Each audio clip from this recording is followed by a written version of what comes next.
The following program has been brought to you by Tiger Media Net. At Program B, it came from the DVD collection.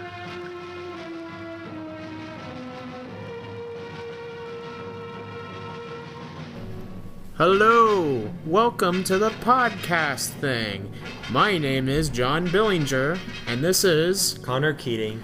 And today, we are going to talk about the movie, The Lost Skeleton of Cadavra. Ooh. The Lost Skeleton of Cadavra, which is a 2001, or is it 2004, science fiction comedy that is basically a parody of 1950s B-movies. It was created by a guy named Larry Bellmeyer, and was made for under $100,000. You're probably very familiar with this movie? Yes, this is one of my favorites. And the guy who made it is also the star, the main character in it as well. And he also voices the skeleton. He does? That's awesome. Yeah. And his wife plays Animal. Well, we'll get to that. We'll get to that. We'll get to that. Yeah. But yeah, this is a very, very goofy movie. Mm-hmm. And before we talk more about the movie itself, I guess we should talk about our introduction to this movie, like how we found out about the movie. And we're gonna let you go first because I have a very short story. Yeah, mine's pretty wild. So I think it's weird because I first saw the trailer for this on the Godzilla vs. Gigan DVD. My parents got that after our Blockbuster shut down, and so I got that for Christmas. And then I remember sitting with like my cousins from Canada watching Godzilla vs. Gigan. But before that started, we were laughing and making fun of the commercials that played beforehand. And one of them was The Lost Skeleton of Cadavra. But it's weird because I had watched Hedorah before. Hedorah has that same trailer, but I don't remember it. So I don't know. You think maybe it was a different DVD? No, it was the same one from Blockbuster as well with the Hedorah one. Oh. But like it's on there. It's just like I just don't remember it. Anyways, so I think I eventually, like when I got onto the internet, I learned about this movie just a tiny bit more, but I didn't really like see it until I went on a fishing trip with my buddy.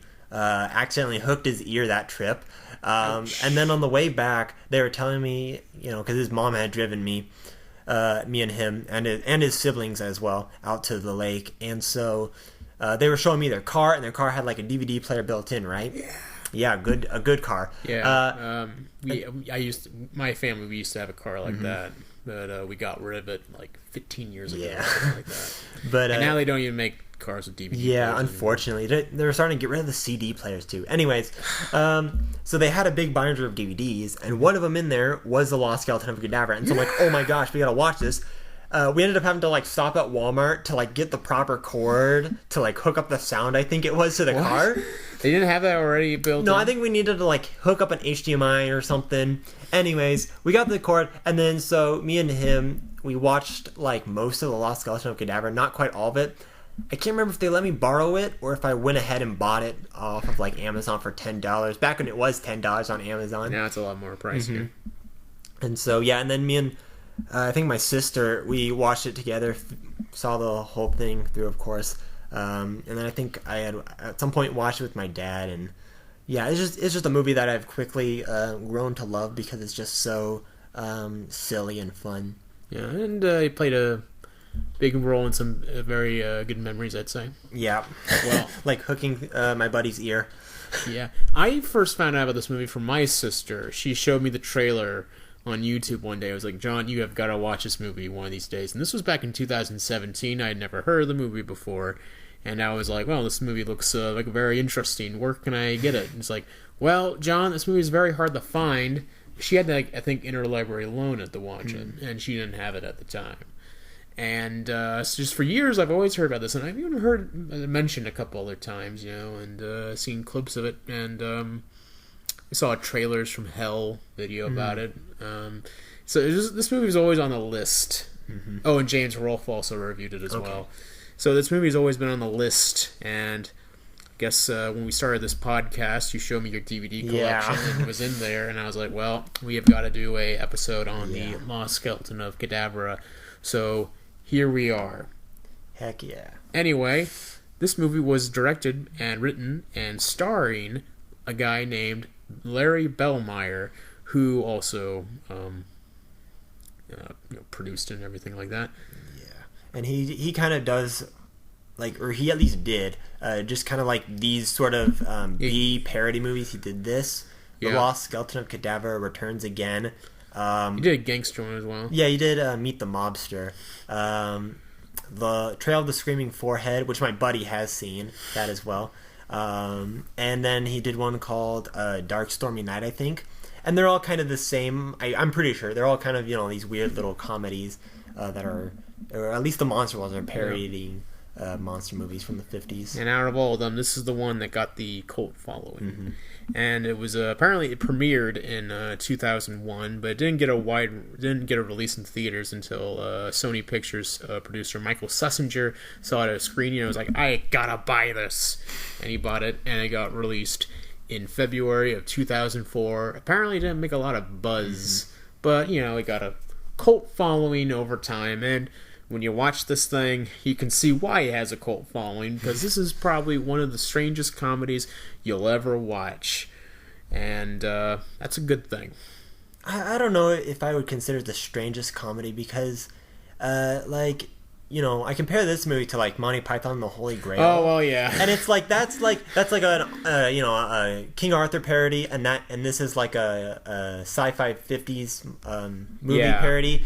And they're kind of in the same thing, where they're just like these super weird, bizarre movies, but they're loosely based on this thing. On genres. Yeah, on different genres. Compared to Monty Python and the Holy Grail, it's not quite as crazy as that, but they've got similar sort of senses of humor, I'd say. Yeah, it's very bizarre, very out there, especially in one part of the movie, which we'll talk about that. I think you already know what I'm talking about.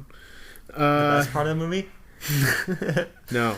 Let's talk about the story, because this movie has a story that it's on par with something like Ben-Hur, don't you think? Yeah. Oh, yeah. It has more of a... What's the story? It has more of a story than other comedies like Monty Python and the Holy Grail, but the story is that this scientist... It certainly has more plot than Manos the Hands of Fate. Or Robot Monster. So the plot is that this scientist and his wife are camping out in the woods in a cabin because a meteorite has fallen, and the scientist believes that it contains this element called atmospherium, and of course it does. What is atmospherium? It's a radioactive element that can do literally anything, right? Doesn't matter, just whatever the writer writes. Yeah. Anyway, he's trying to find this for science, because if you can find this thing for science, it'll mean actual advancements in the field of science. It's an actual line from the movie. A great line. But at the same time, there's another scientist who is trying to revive this evil, legendary skeleton, the lost skeleton of Cadavra, who's in Cadavra Cave, and which is actually Bronson Cave. I actually read that.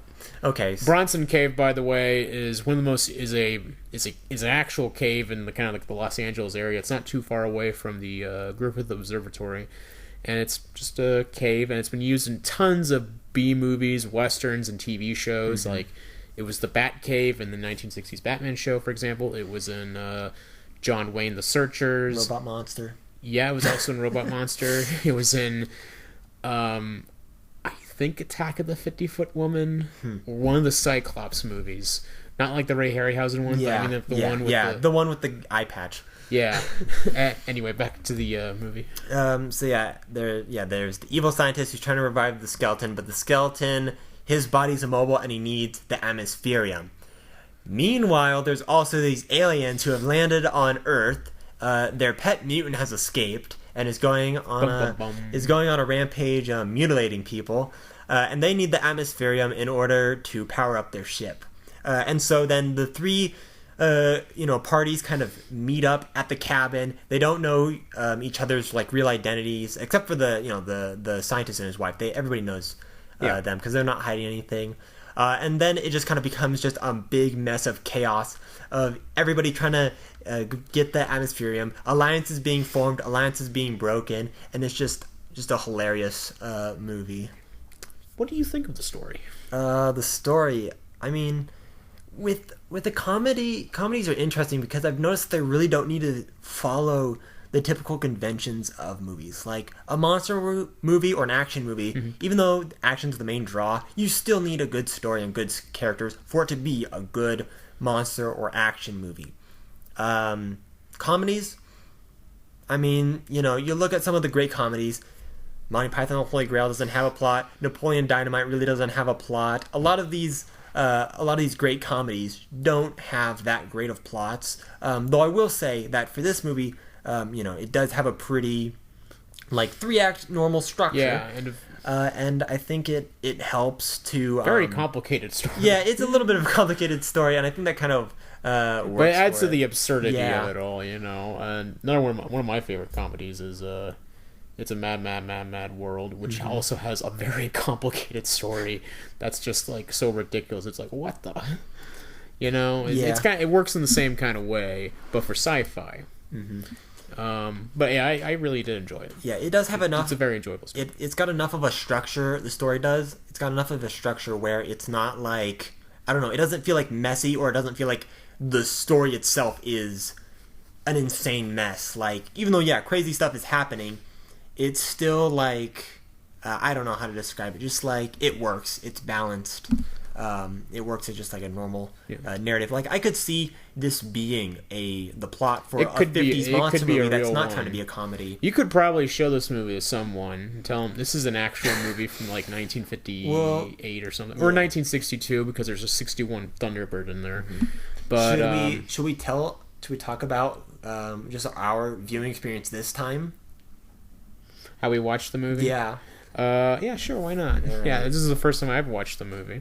But, you want to talk about who we watched the movie with? Yeah. Oh, yeah, we watched the movie with our friend and classmate Aiden, who, I don't think we told him it was a comedy. No, so he asked before, I think you were going to the restroom, and he asked, is there anything I should know about this movie before going in? And I said, honestly, the less you know, the better.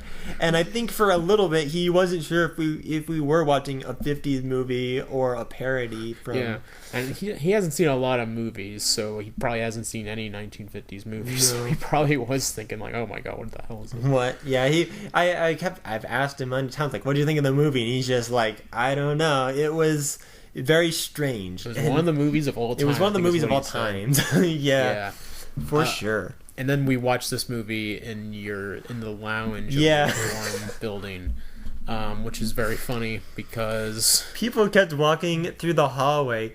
But what made it worse is that you kept telling them, "Oh, we're watching To Kill a Mockingbird," and the first girl you told that to was like, "Oh, I think I've seen this movie." And then you had to clarify, no, we're watching a comedy. And then there was one particular scene. We should talk about after we talk about the acting, the characters and the acting. But what do you think of the acting in the movie? And the acting is purposely bad. Yeah, the best way I've heard it described is James Rolfe in his review. He said that the actors are trying to act like they think they're doing a good job, but they're not doing a good job. Lots of overacting. Dr. Fleming, the evil scientist, I think he does a great job of really hamming it up. Yeah. And I think overall everybody does deliver on just making it a funny, enjoyable movie. Like the aliens are just this sort of thing, Yeah. And then the main scientist guy, he's like, Betty, we need to do something about these science problems. Everything. I love the scenes where the aliens or the evil scientists will do something really weird and awkward, and then it'll just cut to the scientist and his wife just staring at them, just dead face, just staring at them silently. Those scenes are fantastic. The skeleton himself, who does talk in the movies, voiced by the director. Another great performance. You think he'd be an intelligent, a wise being or something like that? But he's shut up, idiot! I sleep now. It's very rude, you know. Very. It's mean hilarious. Scientist. Yeah, it's pretty funny. And then there's the character Animala, which is probably the Best character in the whole movie. Yeah. So the aliens, they have this like ray gun that can like turn anything into any. It does whatever it wants. Yeah, like, it's a Deus Ex Machina gun. Yeah. But not used for the ending. Yeah. So I just realized that it's a day and X. It does whatever the writer wants to do, but they never use it for the ending. They try. They do try, though. Oh, yeah, They try to shoot the mutant with it. Yeah. To turn to something not so threatening, but it does not work. And the mutant, by the way, is just a guy in a big fake monster suit. I mean, it's a pretty solid monster Yeah, suit. it is, but it's meant to be fake. Yeah, yeah. It kind of reminds me of the tree monster from Hell It Came. Yeah. Which we should review that one of these days, because that movie is terrible, looks awful. I've never seen the whole thing, but I'm just like, I haven't seen that one either. But yeah, it's got that. Yeah, it's a fake, crappy monster suit, but it works. And I think overall, it is pretty fun. It looks solid. It's got a weird sort of design. It's got these weird long fingers. This almost not quite ghillie suit sort of body, but like kind of that. It's got like a weird flowing dress thing, and then it's got this big, crazy, multi-eyed head. And back to Animala though. So the evil scientist, he gets a hold of the alien's ray gun thing, and he decides, all right, I need to go meet the scientist and his wife, but I can't go it alone. I need to have like a date or something like that. So he points at a bunch of forest animals, and he creates this human woman that's a combination of 4 different forest animals. Unidentified. We tried our best to figure out. There's like squirrel, fox. She behaves like a cat. It's so complicated. Yeah, so she turns into like this woman that acts like a bunch of different forest animals. And she's like in this like this full like this bodysuit, black bodysuit, with fur on it and everything. It like doesn't have that much fur, or it's kind of like some kind of clothy material or something like that. But she's got like fake nails like plastered on it. Yeah, and it's just it's weird, a very odd character because she acts like an animal. Yeah, I don't know. But everyone's just like, she's just really likes nature. She's just looking for her purse. And my favorite shot is this part where the forest ranger. Yeah, the forest ranger comes by the house, be like, "Hey, I just wanted to check on you guys because I've been hearing that there's been some like mutilations happening here." And then he looks down. Animal is just like. She's like by his legs. She's like crouched on the floor, just looking up on him, and it's this super long back and forth shot between the two, just staring at each other in total silence. That killed me. It's awesome. And he's like, "Well, I got to get out of here." It has literally no point. She also like licks people's hands and everything so like bizarre. that. And no, it's because he's the forest ranger. That's why he does it. Oh, That's why she does it, because he's the forest guy. Oh yeah, so she's probably like seen him before. Yeah, or something like that. And then there's the part where the lost skeleton climbed up the hill. No, he hypnotizes her to steal to seduce the scientist guy. Yeah, and they dance off in the distance. She does like a weird, seductive, sexy dance or something like that. Duck dance. Yeah, it's a very odd scene. Made weirder by the fact that Animala is played by his wife. Yeah, I don't know if that's necessarily weird, but yeah, it's kind of weird. Yeah, it's like the same. The actress is his wife in real life, which is a little odd. Yeah. But it's kind of funny. And in that scene, this guy walked in while we were watching the movie, and he was watching her do her sexy dance, and he was like, "What movie are you guys watching?" Yeah, and you just like, it's a comedy, and I tried to shout, it's the Lost Skeleton of Cadavra, so that way he can check back later. I knew there was no way I'd be able to convince him it was To Kill a Mockingbird. Where in To Kill a Mockingbird is that scene with the... No, it's right in there, hour 20 mark. Oh, okay. Next, we're going to talk about the special effects in the movie. And the special effects in this movie are a true imitation of the 1950s special effects. We've already talked about the monster, but there's also some model work there, because we all see the alien spaceship. Yeah. I mean, the life-size one is impressive, not for like a film, but for like, guys in the woods screwing around. It's pretty impressive. But then you've got the little tiny scale model that looks like it was made out of a toilet paper it has roll. a giant string hanging off of it. It's awesome. Aiden lost his mind at that part. Yeah. So it's just like, what the hell? Because that shows up pretty early in the film, so I don't think he quite at that point like said in that this is like a full on parody or something like that. Yeah. But it is a pretty funny effect. Yeah, and then you've got the scene inside their ship where they're all having a dinner. They're drinking out of candle holders, and then you've got this cork board just covered in like thermometers and stuff. And it looks like a Geiger counter that's there as well. The Geiger counter gets used in a different scene as an actual Geiger counter, but yeah, they probably took it and just stuck it on the wall because it's got a knob on it. It's pretty funny. And then the skeleton himself, who's just... Obviously, he's just like a skeleton prop. I don't know where they got. If they got probably, like a it looks like one store. from like a science schoolroom. Yeah, I'm pretty sure we probably had that in my my like high school. We had a skeleton like that. I know we had in my community college Hutch, though. In the science room, there was an actual skeleton that they had. Definitely not the. Yeah. I don't think this is a Halloween store like plastic skeleton because it's like pretty. Yeah. Like, I think you also see a thing at the top of the. Yeah, you see like the. Honestly, it wouldn't surprise me if this is just like a real skeleton, but like one made for. The real skeleton. They killed some person. He's like missing a couple teeth. You can see the joints connecting on like the arms and stuff. Yeah, it's pretty great. I really like the part where the skeleton he fights the monster, and it's clear that they just threw the skeleton at the monster. It's just like and they're wrestling. Yeah, and the monster has like the skeleton's hand, and he's like purposely making the skeleton like choke him. Yeah, which is probably an homage to Bride of the Monster, which is an Ed Wood movie. At the end of that movie, Bela Lugosi, he falls into a lake where there's a giant octopus, and he's like having the octopus like grab him.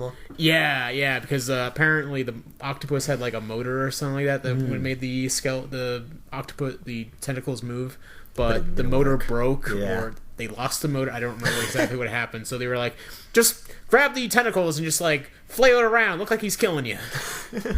That's how it went. And then Bela Lugosi was just, oh god, what the hell has my life gone to? Oh man, and we should do one of those Ed Wood movies one of these days. I've seen Plan 9. That's a good one. Yeah. Then there's the aliens, Crowbar and Lattice. What do you think of them? Oh, what a great duo. They're a little cliche. Yeah, basically your stereotypical aliens. They're a little cliche where they like everything human. They do not understand. They don't understand emotions, of course. They don't understand stairs. They don't understand manual doors. They'd only be able to use Walmart. Yeah, it's basically... They're pretty funny, and they're what is this, one of your Earth jokes? Wait, of course we're not aliens. This is an Earth joke? Ugh. And then, They have mind powers as well, and so there's a great scene where, Crowbar we shouldn't and give the away skeleton. too many details away. Because this is one of those movies you should definitely see. You need to see to believe. It's you can buy or rent it on YouTube. Yeah. You can watch it that way. Physical media is very hard to find for this movie. Let me just look up currently where it's at. I can't find a physical release for it on Amazon. I don't know if if they hate DVDs. It's probably out of print. But you can rent it for HD for $3.59 or buy it on HD for $12.09. So definitely do give that movie a rent or a buy if you want to buy it, because this is a good movie. I'll check eBay. He's going to check eBay to see if he can find The Lost Skeleton of Cadavra DVD. This movie also has a sequel, The Lost Skeleton Returns Again. I mentioned it briefly. I've only seen the trailer, and it's like got Dr. Fleming. It's got the entire same cast. It's got Dr. Fleming's like twin brother who like finds the skull that's like tormenting him. It's awesome. The idea for it was shot in a slightly different style. The first one is supposed to emulate Ed Wood and kind of like below the like Z grade B movies from the 50s. The sequel is meant to emulate the Sam Katzman stuff. So think of like the Giant Claw or something like that. All right, so eBay, the prices are actually pretty low. $12 free shipping, $9.99 basically $5 shipping.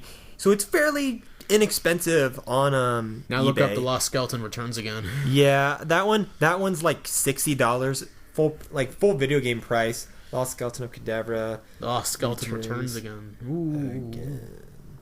And there was apparently a sequel in development called The Lost Skeleton Walks Among Us, but it has apparently been in development hell. So That's unfortunate. yeah. Returns again is looking to average about $40 on eBay. Oh, Yeah. there's one for $200. Great price. Oh, nice. Labeled Whoa, great- free shipping. free shipping. Well, that makes it better. That reminds me of a few weeks ago. I searched up Action Comics #1. You know, the first comic First featuring Superman? Yeah, it's $3 million. Free shipping. Hey, that makes it better. That's almost as much as a copy of Nuki, a VHS copy of Nuki on eBay. Awesome. That movie sucks. Did you hear about that? We are never watching that thing. Did you hear about that? No, I did not Some hear guys about on YouTube, after making a dumb video like critiquing like the whole like expensive VHSs, which like, you know, they're movie guys, but they collect VHSs, but they kind of see them as crap. But they threw Nuki up on there after they got it like graded, and then, you know, all their fans came in, and it was like a charity event, and I think they got it up to like, I don't know, 4 million or something, like an outrageous price. Well, that is a good cause for a horrible movie. Horrible movie. Back to Skeleton. But anyway, this is definitely a recommend. What did you say? Oh yeah, I think I gave this 9 out of 10. This Yeah. is one of my all-time favorites. Did you write a review for it? Not online it's okay. It's on my secret letterbox account that I can't. Secret letterbox. Secret letterbox account. The secret letterbox of Connor Keating. Yeah, it's on there. I gave it a 9 out of 10. 9 out of 10. 9 plans out of outer space. What did you give this one? I will give this movie a 7 out of 10 because I do 7. think it is a little slow at times. Yeah, like there's like the weird like not the dinner scene, but like the scene where they're drinking, the aliens and the scientist are both like sitting in the thing talking about the differences, and it's not it's a little funny, but it's a little bit drier than the other stuff, whereas like the scene where everybody's in the cabin is awesome. Yeah. But yeah, this is definitely a good movie though. I recommend. You know, get a 6-pack, you know, get a bunch of friends over, you know, and watch this crazy movie. Oh yeah. It's to die for. It'll tickle your funny bone. Let me think of another skeleton pun. You'll see some spooky, scary skeletons with this film. I'm sorry. I need to stop doing these horrible puns. They're not getting better.